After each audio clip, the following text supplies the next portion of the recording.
Welcome back to my channel.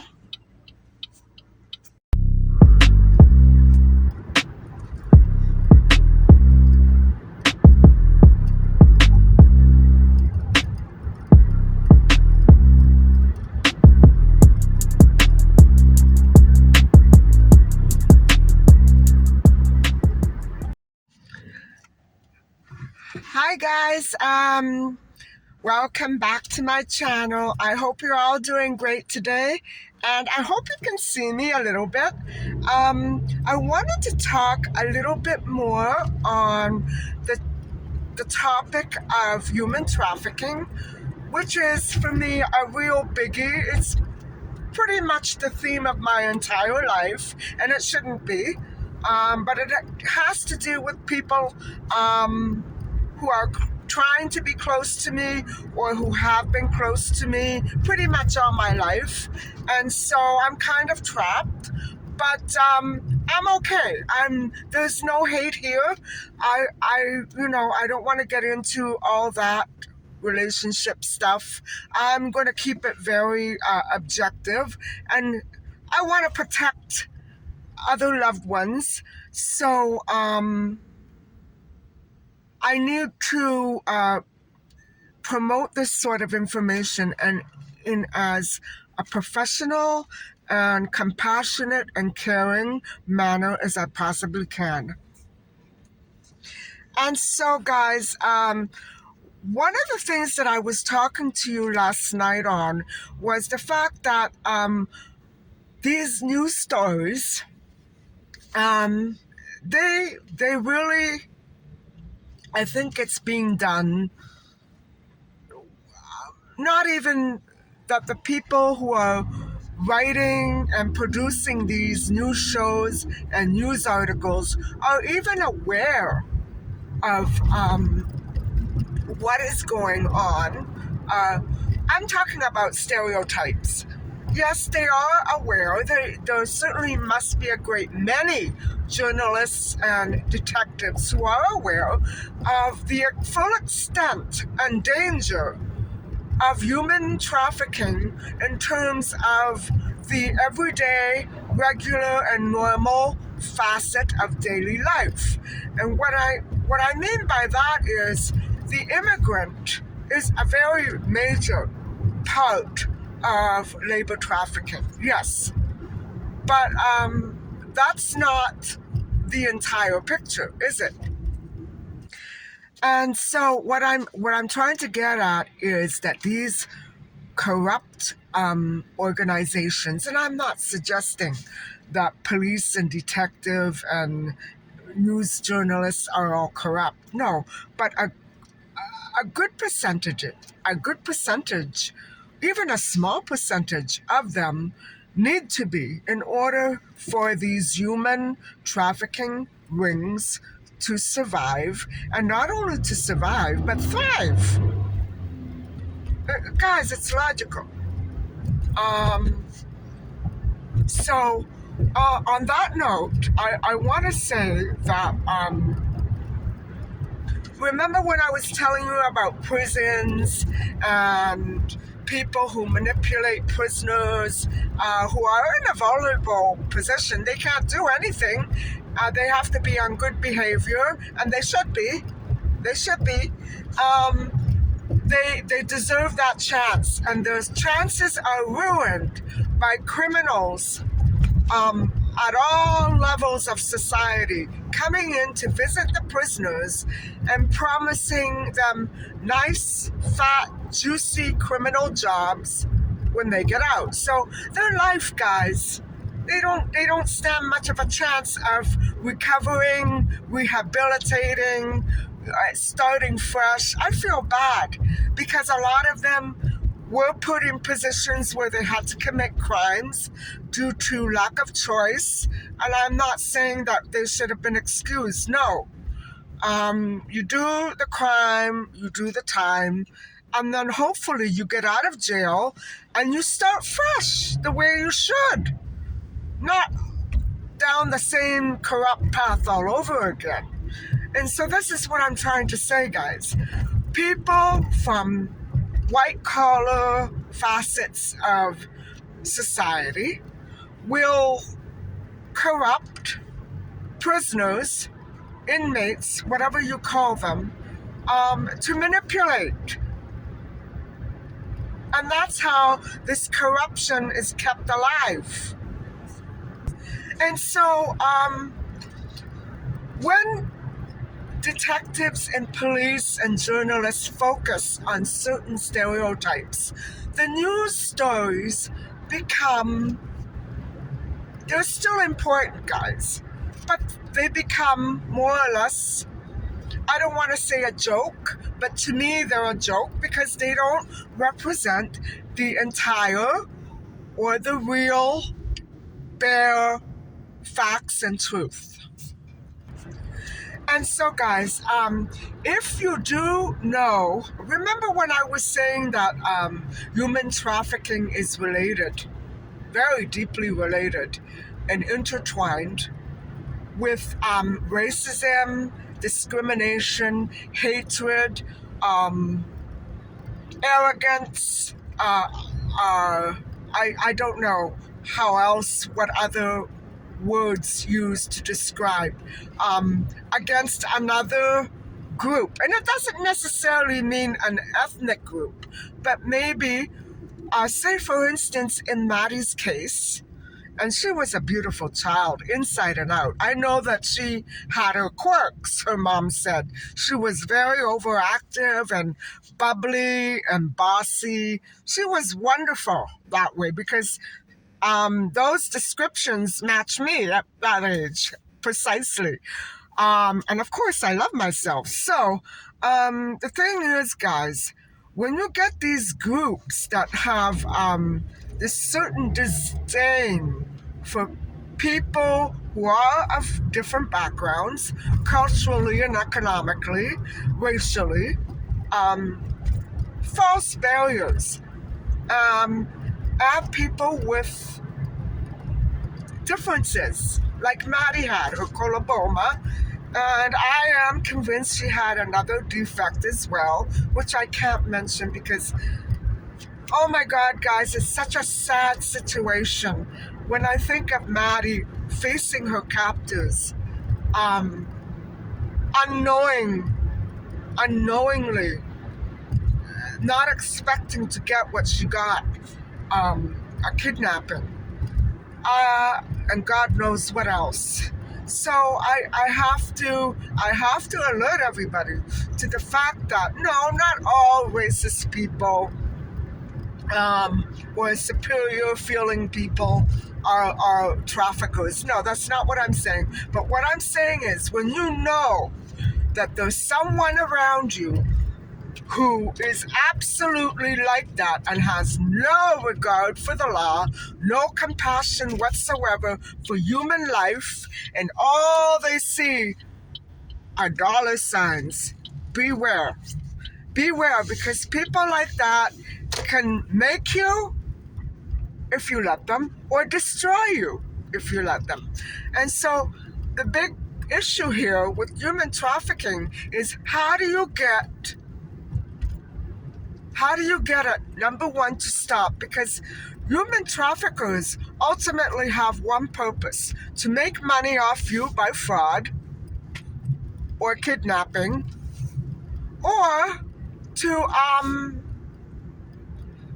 how do I put this? To just destroy you because of hate and jealousy. There are so many different reasons why traffickers operate. And so, the big issue here is not only how to stop these traffickers, but how to stop the enablers. Guys, face it.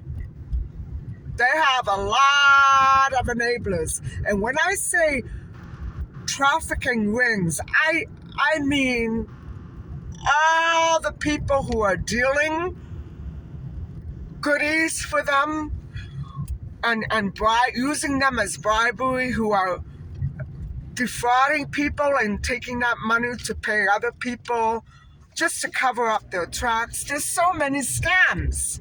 There are so many scams. And so That's what needs to be stopped. So when we put somebody in jail for fraud, it's not just for fraud, is it? Think about it. And so when that person, that criminal gets out of jail, it starts all over again. The human trafficking, because that's what fraud is all about. Well, guys, I have to pop out for a minute. I need to run a little errand, and so bear with me. I'll catch up with you a little later. And by the way, I wanted to mention that I'm going to try as best I can to go to the places where I will probably see me being watched and trafficked, so to speak, by certain companies. And I will try to film what happens when I go to the lineup at Walmart. I will try to film this. I'm not sure that I can. And I want you to see it in action. Like that, you can recognize what it is. When I go through this on a daily basis, like maybe 5, 6, 7, 8 times a day, it gets much. It gets to be quite a bit much. And I just wanted you to see. So, unfortunately, some of my horrible choreography destroyed my footage that I did manage to upload anyway, of people parked on the road. And no, I don't think they were all instances of human trafficking. But what I'm saying is, you never know until you stick around for a minute or two to actually realize what is going on. So that's what I'm going to try to do today. And I hope I can manage to capture some footage, and hopefully not the license plates or faces of people, but Lloydtown, Ontario is one place where I know human trafficking rings exist to the max, and I believe it may be related to some ranches, which are beautiful, by the way. So that's what I'm going to try to capture today.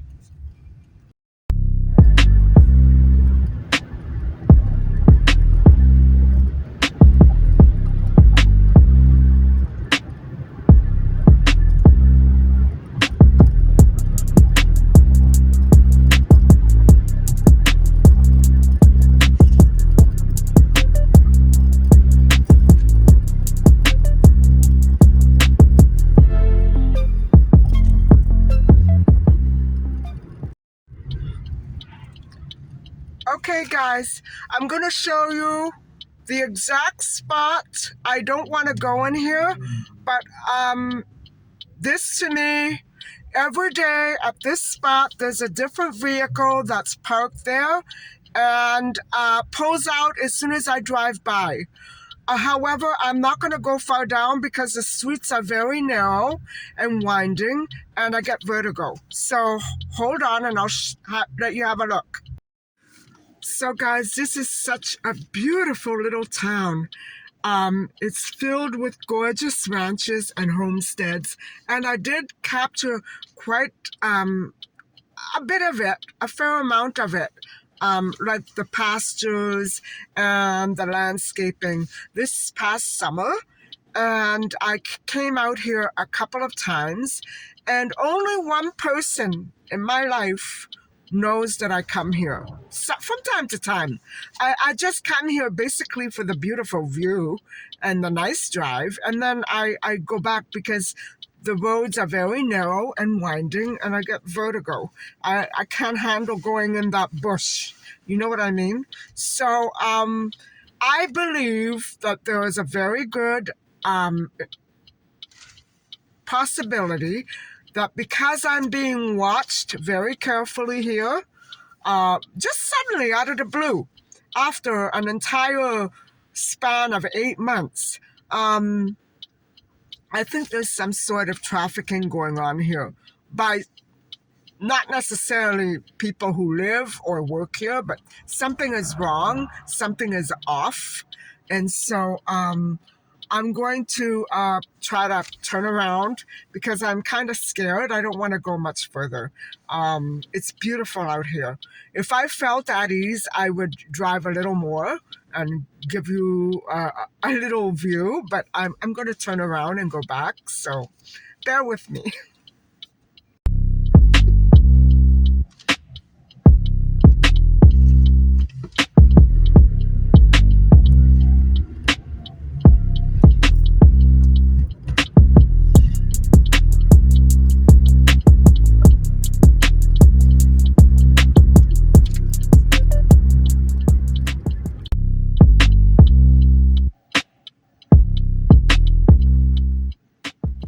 What I did was I turned around, and by the time I turned around, that bus was gone. But as soon as I drove past the intersection, it swarmed me. It didn't do anything. It Hi guys. Wow, it's such a beautiful, kind of magical day, and nothing really is going wrong at all. It's a nice, relaxing day, and this is what my life used to be like on a pretty regular basis. And so I just want to have a little chat with you before we go into the Walmart. And I'm actually debating on whether or not to get a coffee because I feel like I could use a coffee. But hang on and let me grab a parking space and I'll have a talk with you.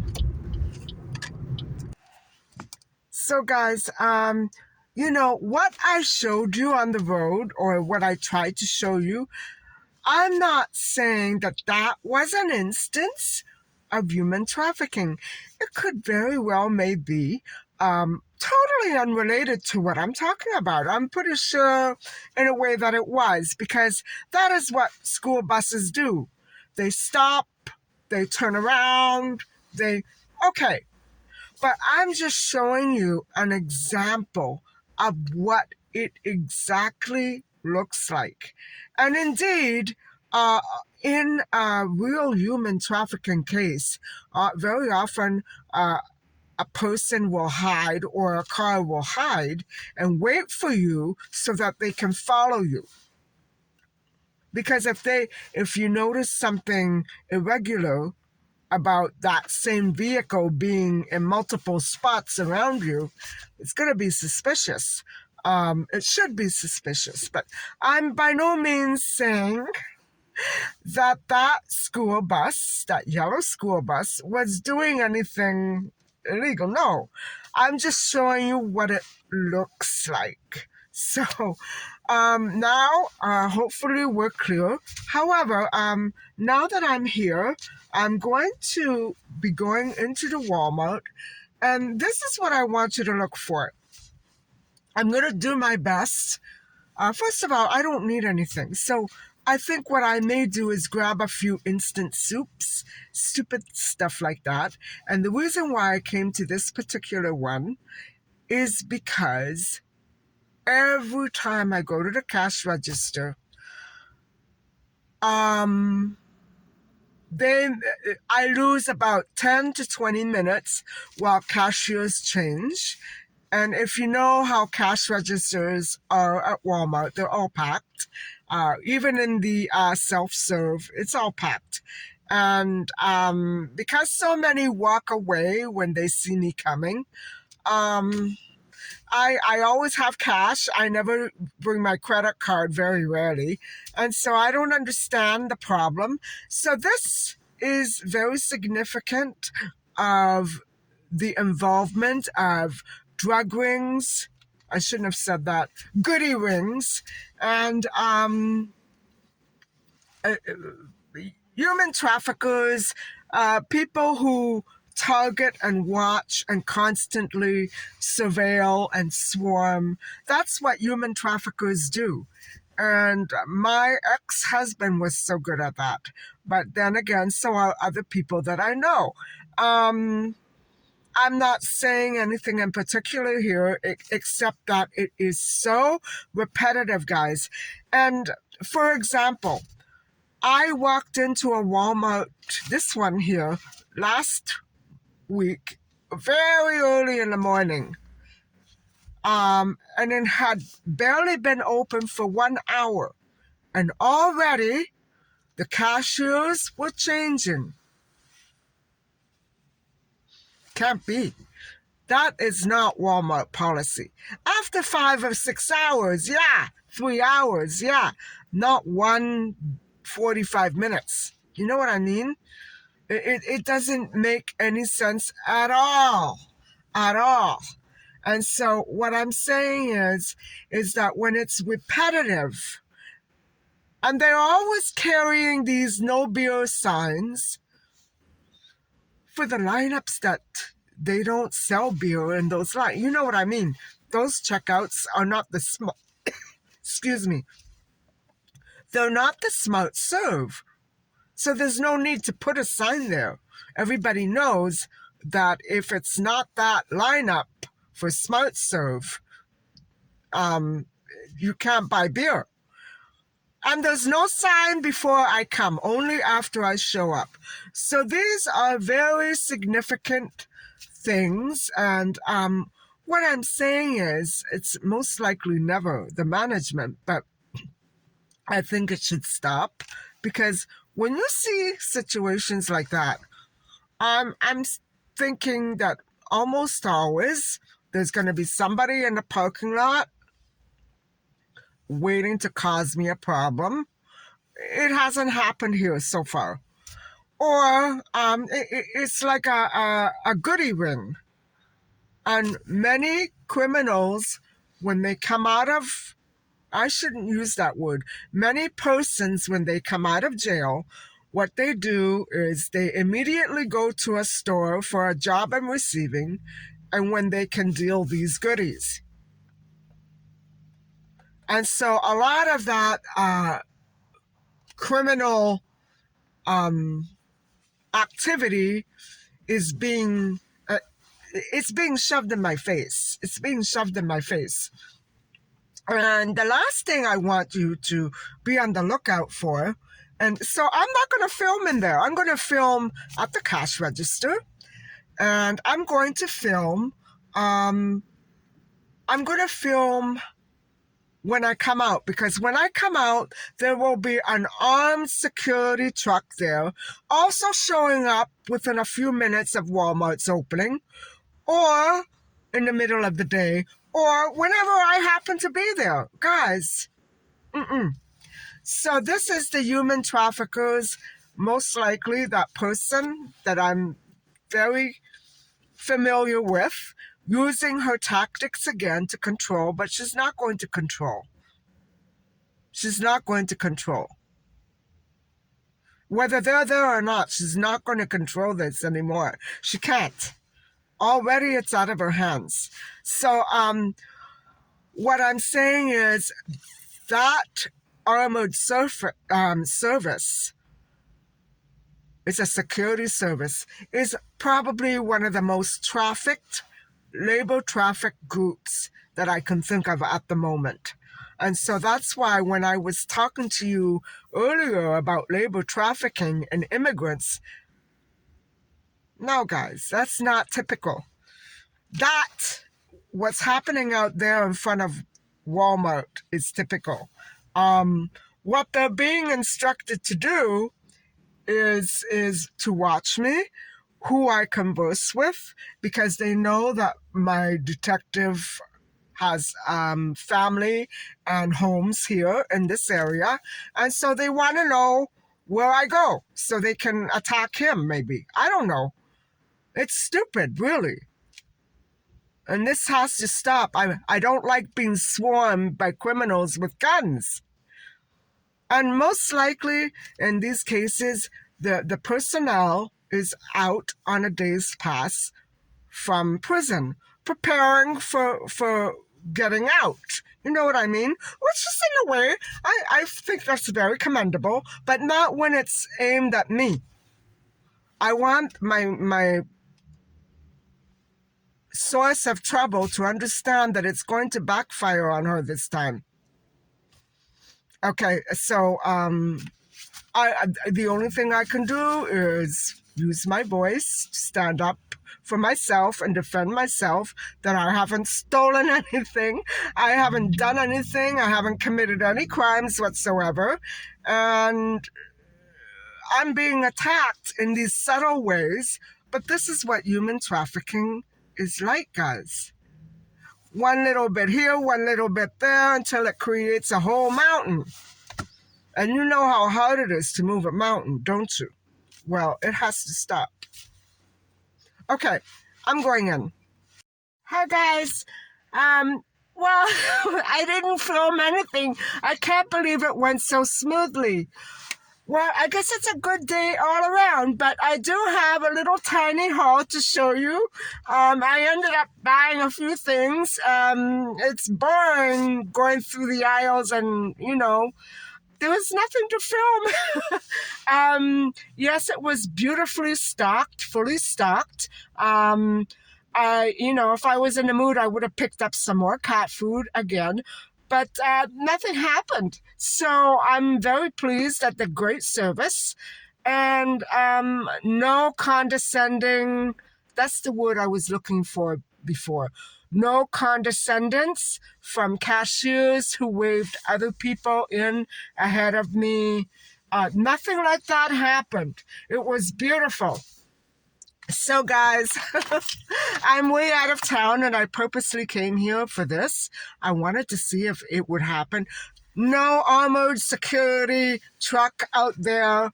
Thank goodness for that, because that's scary. Showing up before the place even opens, it doesn't make sense to me. So, anyway, guys, I will see you at home. I'm homeward now. So I'll talk to you later.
I'm back home, and I have a little tiny haul for you, if you can see it in the background. But I actually didn't need any of that stuff. The oranges I could have done with, but I was just in there to, perform a little experiment. So anyway, everything went well. I'm going to switch the view and let you have a look at what I got. So, guys, these two things are what I used to usually eat every day in the winter until dinner time, because as many of you must know already, my parents and I used to spend winters abroad. Actually, after my father's passing, my mom and I would spend much longer a period down in the tropics. And so this is what we used to get every day from the little children who were selling. And it was like, who needs lunch when you have this all day? Of course, I didn't eat that many oranges, but I sure did eat a lot of peanuts and Diet Coke. And every once in a while, I would have, a Corona or maybe if it was the last day of the vacation, maybe a tequila sunrise.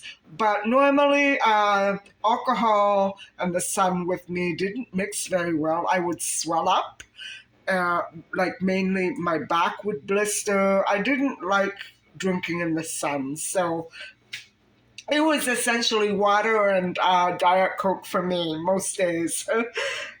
So I picked up a couple of these, and then I decided to go for some instant soups.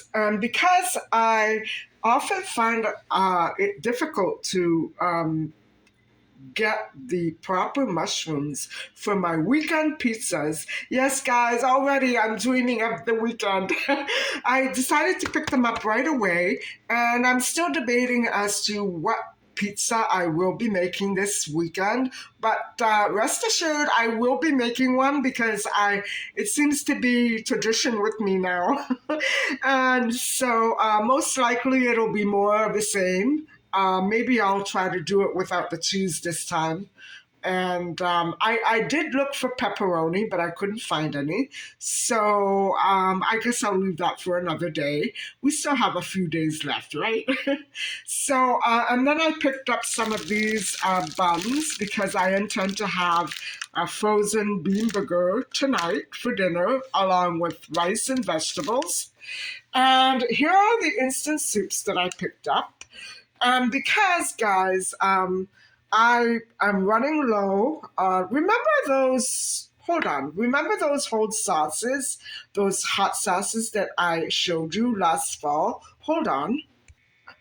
Remember these? I bought them both together, and as you can see, they're both pretty much down to the last drops. And so I decided to try a new flavor. They didn't have these. I decided to try a new flavor. And so I picked up this one and I can't wait to try it. I think I'll try it right away tonight. And I am a fan of hot sauce. I'm not too big on sweet, but I do love hot. And so I'll probably make the rice right now. And I'll have some vegetables to go along with it. And my frozen bean burgers are in the freezer. And so there you have it, guys. Those few items cost me $13.21. And there you have it. That's my little haul. And so Micha is still asleep. And I will get started on dinner and feed her when she wakes up. And so after that, we will have a little discussion on the Maddie McCann case. And tonight I will be focused on the sightings, not the sightings of Maddie after the disappearance, but the sightings on the night of her disappearance. And if I can manage to, I will squeeze in the aftermath of what happened with the McCanns after the disappearance of their daughter in 27. So stay tuned for that, and I will catch up with you later. Bye.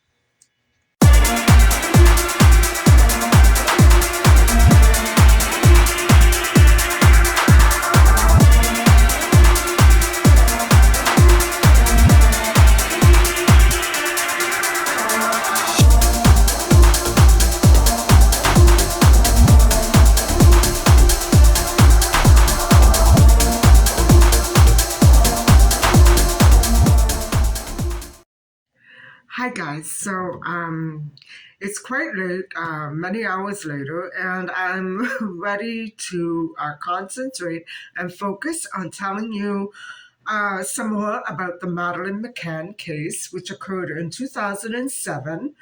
And in case you're just tuning in now for the first time, Maddie McCann was a 3-year-old British child vacationing with her parents in Portugal in 2007 when she went missing from her bedroom. At the time, the McCanns were dining a short distance away by the pool at the Ocean Club complex. And Kate McCann first discovered her daughter missing at around 10 p.m. and the last check had been done at 9:30 by Matthew Oldfield, and supposedly all three children were still there, and at 9:30. And so at 10 o'clock, Kate went up and found the window indeed that was open, and so it was a shock to her because they would never leave the window open, and yet the draft had been blowing the door to the bedroom open and shut all night long. It was then that Kate McCann noticed as soon as she put her hand on the doorknob that it slammed shut. So indeed, there was a draft that was disturbing the door, but nobody left the window open except for the intruder. And so now, guys, I want you to focus a little bit on some of the things that I was trying to tell you earlier about human traffickers. And let's try to remember that Jerry McCann was a sports doctor. He's now a professor at the University of Leicester, or Leicester, I don't know how you pronounce that, in England. And so at the time, he was working a great deal with athletes. And so I think that's important to keep at the back of your mind, because I believe that it has actually quite an awful lot to do with this case. You know, one of the earliest things that I ever learned in life was that the world is full of bad people who don't always have the best intentions. And nobody told me that. I managed to figure that out on my own. And if it had not been for certain circumstances and the abnormally high level of my parents' overprotectiveness, I certainly would have become a missing child as well. But I grew up in a community where everybody was hardworking and honest, or at least so I remember. Not everybody, but that community of that network of business people where my family's business was situated. It was all a network of people. We partied together. Mind you, my memories are sketchy. I was 3 and 4 years old, but we were a very close-knit community. And so anytime that something was out of whack, it would be quickly corrected and righted. And so, but still, the world was full, at least my world was filled with men who had evil intentions sometimes, especially towards little girls. And so I really want to call your attention to the fact that Jerry McCann had 3 beautiful children, and he was a sports doctor. He was a sports medical doctor. He wrote prescriptions and whatever have you. I think we need to keep that in mind, because oftentimes athletes are caught up in a world of, temptations and other such things. And they're not always surrounded by the best of people. And so when I want to focus on 3 or 4 of the sightings, and let's bear in mind that only one of these ever checked out. And how many were reported after Maddie went missing? Hundreds and thousands. None of them ever checked out. And so if you piece that together with what I've been trying to tell you about human traffickers and how they cover their tracks and how they have great schemes of people working together to protect them, you'll realize that you see a pattern here. And so, okay, let's get started with Tannerman. Now, guys, I don't know if this is true. Before we get to Tannerman, I want to go over the fact that a syringe was allegedly found later on, days later, in the apartment 5A, and it had what probably may have been chloroform in it. And now we don't know if it was used on. Kate McCann thought it might have been used on all of the children, but we probably, if it was used and if it was really there, if they really did, if it was a real syringe that actually did exist, probably it was used on Maddie. Probably between checks, say. And so, if you can follow my logic, I'm beginning to see the criminal mind that this person had.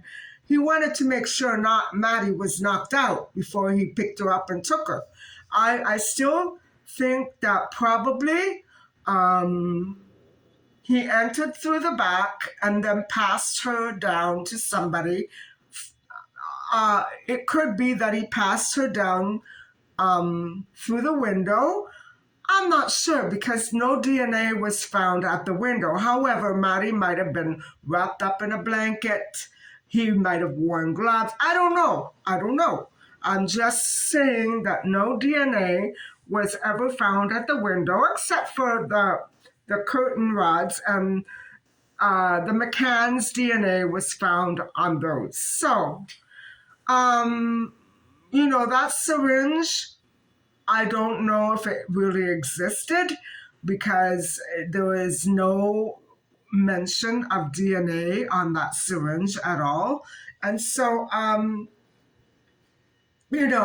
what I think might have also happened was that maybe the planned abduction was intended to include the twins as well, and it went wrong. However, I think the entire amount was given to Maddie. And so, guys, as I said, I'm not exactly sure about the syringe. I should go and check Kate's book. I'm not sure if it actually did exist or if this is all alleged, because with this case, everything that's out there is about 95% false. So I know that it could have been that the twins were planned to be abducted too. And maybe when Kate came in at 10 p.m. and raised bedlam, she indeed found the window open. She must have been so frightened when she came across that syringe several weeks or days later. And God knows what she might have thought, that maybe somebody had come in again and was trying to have the twins abducted. And so she had the police check the twins for traces of substances in their systems, and they were clear. And so, because, the night that Maddie went missing, the twins, who were normally light sleepers, slept through the entire thing with all that commotion and all that screaming. The twins never woke up. And so then when she came across that syringe later, she realized that maybe something was going to happen with the twins. And I'm sure the McCanns never left their kids alone again after that. But it is quite frightening to think that Kate and Jerry had to go through that. So, guys, essentially, I'm going to look at about 4 sightings, and bear in mind that only one of these out of all the thousands of sightings that were reported ever checked out, and that would be Tannerman. And even that one, at best, is pretty iffy. So, Tannerman. Okay, let's go over Tannerman. Now, in all of these sightings, the men were between 30 and 40 years of age, roughly, and they all wore brown shoes, and light colored or cream colored pants. Jane saw Tannerman at about 9:15 p.m. standing um, in the vicinity of apartment 5A. Jerry never saw him, and neither did Jeremy Wilkins, the other tourist. And so Tannerman had longish, thick, dark hair, about up to here, and he wore a dark jacket, and he was about 5'7", and he had olive skin, and he was seen. He didn't have very identifiable features because of the lighting, and he was seen at 9:15 p.m. carrying a little girl with blondish hair and light-colored pajamas, similar to Maddie's. That's all the information we have, right with that sighting. And so, guys, in 2014, or was it I believe it was 2013, I was telling you last night that somebody did come forward, a British man, and admitted that it was him that Jane saw, and he had indeed been carrying his little girl, who would have been about 3 or 4 at the time, like Maddie. And so that sighting checked out pretty well. Okay. Sagresman. Sagresman was known to be a Polish man, Caucasian, of about 5'7" to 5'9", and he had seen the McCann family with their children at the Sagres Beach on April the 30th in the middle of the afternoon.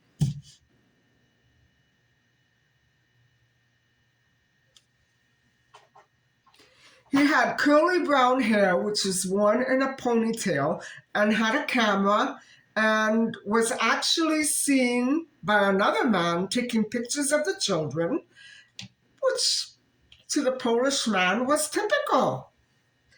And he said that he loved taking pictures of children on trips. Now, the police went back to question him a year later, and you know what he said to them? He said, "Well, I'm surprised. You should have shown up before this. So why didn't you call? You know what I mean? Why didn't you come forward with information?" Guys, no, that wasn't real. It could be that he saw a family that resembled the McCanns. I don't know. But Amaral, actually, the lead detective on the case, claimed that the beach trip to Sagres took place on the 26th, 2 days before the McCanns got there. Oh, boy. So, guys, now the detective is joining in on these games. Obviously, he was taking reports from the traffickers and didn't know it. So why would the traffickers want to place Kate and Jerry in a certain spot on a certain day, which was complete bunk, because the children were signed into the nursery all day on the 30th of April, and the McCanns were at the beach. It would have been impossible. And so, Amaral, why would the detective in this case want us to think that the signatures in the nursery school log were fake? What was going on there? What? Okay, so Guys, that was false. And why would a man not call the police but be waiting for them? It's very weird. Um, that man with the camera had some kind of knowledge. Um, Maybe he was trying to just play a game or something. Not true. It was not a true sighting at all. And so, and I'm not talking even about the actual man with the camera. I'm talking about the witness who called in. You don't know who to believe. It's like being in the Twilight Zone, if you ask me. Okay, now let's get to Smithman, another false sighting. Yes, false. Smithman was a fair Caucasian, clean-shaven male between 5'9" and 5'11", around 35 years old, with short dark hair, wearing a dark blazer, and he was seen at 10 p.m. I would say, I think it would have been about 500 feet or meters from apartment 5A. I'm not sure if I'm getting them mixed up now. But he was passing along in front of a tavern as the Smith family emerged from it. And so it was quite dark. And it was the same time that Kate raised the alarm that, wow, perfectly coinciding, that Kate raised the alarm of Maddie's disappearance. And so it's strange because later on, to begin with, I believe that Smith reported his sighting 2 weeks after Maddie went missing. Why 2 weeks after? I know he's going to come up with a great excuse, but I really don't want to hear it.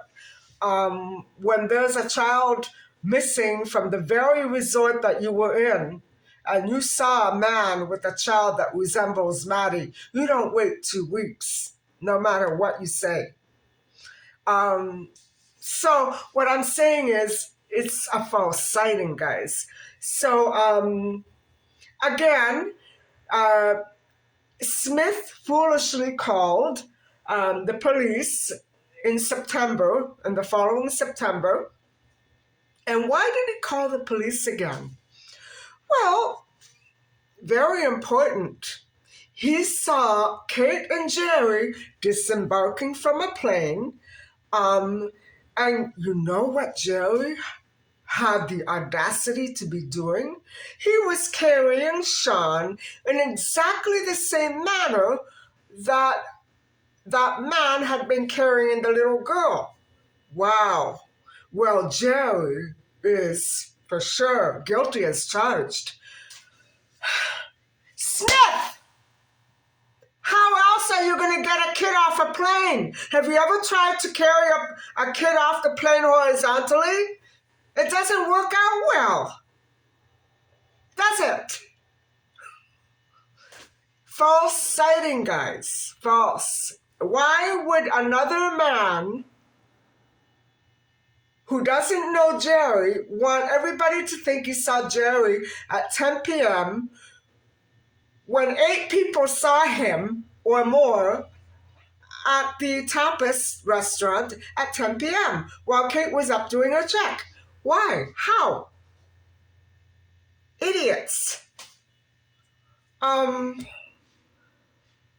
This is what I mean about human trafficking. They're all connected in some way, but you're never going to find out how or why. That's how they operate. Okay, guys, I think I can handle maybe one more, and then that's it, because this is ridiculous, and I am so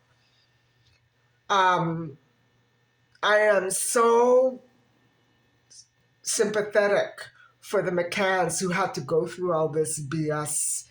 And they even sucked in the detective. Usually, a detective is on the side of the parents, or they should be, in order for their kid to be returned, not to set up the parents. Um, okay, the Amadora man was seen on June 11th with a blonde little girl, and when a witness who happened to be suspicious called out to her, and he called her Madeline, and immediately she pled for help.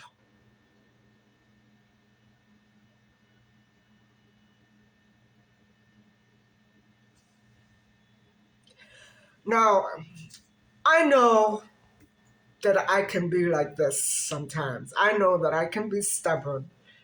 But I think in the cases of Smithman especially, and the Amadora man on June the 11th, they were both cases of child luring. And you know what else I think? I think that these men had a history of luring children, these two men with the Smith man and the Amadora man, and they didn't want to get suspected by police, so they offered information that was BS. Yes, a man called out Madeline or something. He was luring her, and he was afraid that somebody would have noticed and called it in. He was covering his butt. Do you see how criminals operate, guys? Maybe he wasn't part of that ring, but I'm sure he knows how those things work. So, do you understand why I'm going over it like this? I never did take the Smith sighting very seriously. In fact, I laughed. I had to laugh. But um, when Smithman was passing by, Smith apparently approached the man and tried to get a look at the child. Why? How can you do that?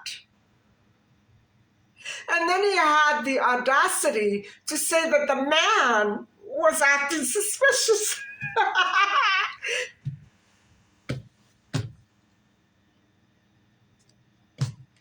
That's what traffickers do. There's no angel on earth that will be able to convince me that Smith and the guy who called in the Amadora man, who apparently grabbed this child and took off in his black BMW without a word of a whisper of anything from the little girl. He did the right thing. Um, they're both cases of child luring, called in to protect themselves. I don't think that man who saw the little blonde girl on June 11th thought it was Madeline or even cared or knew about Maddie. I think he was trying to lure her, and then got scared when he saw the father drive off. Probably the father told him to, go take a hike or I'm going to call the police. I think that's what happened. You have to know. Okay, I'm not saying that that's what happened. I wasn't there. But guys, child luring.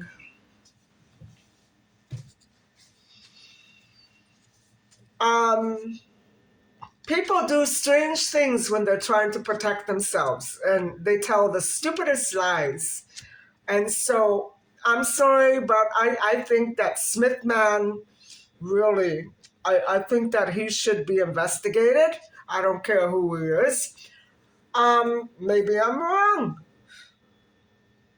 But nobody at 10 o'clock at night approaches a little girl asleep in her father's arm to talk to her. He must have been desperate. Maybe he was looking for a child to snatch. I don't know. So with men like that crawling around the world, we don't really have to wonder who or why or what. I mean, it's all there for us to see. The thing is that we don't know exactly who took Maddie. Um, Kate does bring up a great deal about um, stolen and lost keys and numerous break-ins and children who were attacked by men at that same complex just prior to their arrival. So, guys, I do think that Kate, her book it's filled with honesty and truth. But I think, like many of us, the McCanns don't know exactly who it was. They probably have great ideas. I'm half convinced it was one of Joey's patients. I'm half convinced. I don't know. I can't make that call. I don't know anybody there. But it usually goes against the parents, and I really do find that the Smith sighting was so suspicious. More suspicious than the Amador man, the first of many, many, many false or misjudged sightings. That was an intentional attempt to lure a child. I'm sorry. Probably the dad was distracted and he tried. And then the father caught him and he got scared. So he called the police and said, oh, well, she answered when I called her Maddie. Yeah, you're full of it. So, the thing is, the Smith sighting is so criminal. To accuse a man of being the abductor because he carried his son upright instead of vertically, how the heck? What kind of logic is that? You have to be a fool. I don't know, maybe that's the way Smith thinks, but no, it can't be on the up and up, guys. That was a false sighting. That was a pure fabrication, and I know that investigators agree with that. They all appear to be bloody lying. It didn't sound right. You don't go around at 10 p.m. at night calling out to little girls. Look what happened to Maddie. So I really think, I'm not saying that they were involved with Maddie. It could be. But what I'm saying is, doesn't sound right. Obviously, they called in because they thought, oh, somebody must have called and reported me by now, so I better call. And, well, you should have called before. You should have called before. Not 3 weeks later, 2 weeks later. No, something is wrong with Smith, guys. Smith, if you're out there, I'm on to you. I'm not a fool. You might think we are. You might think I am. You might want me to be, but I'm not. There's no way you can pull the wool over my eyes. It's a good thing it wasn't me carrying that blonde child rather than the man. Then I would have called the police for sure. Anyway, guys, I guess I'm turning nasty. I'm getting tired, so I think I better call it a night. I had my bean burger and my rice and vegetables, and I'm feeling great. So I hope that you all enjoyed this video and can take something away from it. I'm going to try to ease up on the human trafficking now. I think you've found out enough about what I go through and what I think of human trafficking and how I try to define it. And like I said today, that school bus, no, it wasn't what I made it out to be, but I wanted to see you. I wanted to show you exactly what I go through 8, 9, 10 times a day on the road, And the most ridiculous spots where they actually swing out in front of me and try to hit me as I drive by. Um, I've seen it all, guys, but it's very bad to pull over on the side of the road and wait for somebody to drive by. That's very suspicious. And I would say if it's in the middle of a highway, in the middle of nowhere, and you see something like that, especially if they pull out after you, you call the police. You get their license tag and you call the police, because that's what was happening the day that that man with the gun got arrested. And so, you know, I that's all I can say. Keep your eyes peeled. Today was fine. Nothing happened. It wasn't anything like that today. It was okay. It was a beautiful day. And so I want all my days to be like today. So thank you very much for watching. And please don't forget to like and subscribe. And I'll see you guys tomorrow. Bye.